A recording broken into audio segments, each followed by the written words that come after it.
What would drive someone to turn a bulldozer into an unstoppable machine of revenge? In 2004, Marvin Heemeyer, fed up with a long-standing zoning dispute in Granby, Colorado, took matters into his own hands. He reinforced a bulldozer with steel and concrete, creating what would later be called the Killdozer. In an act of fury, he drove it through 13 buildings, leaving $7 million in damages in his wake. His rampage only ended when the bulldozer got stuck in a hardware store, where he ultimately took his own life.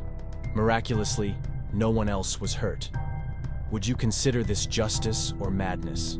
Let us know what you think below. Don't forget to like, share, and subscribe for more deep, dark stories.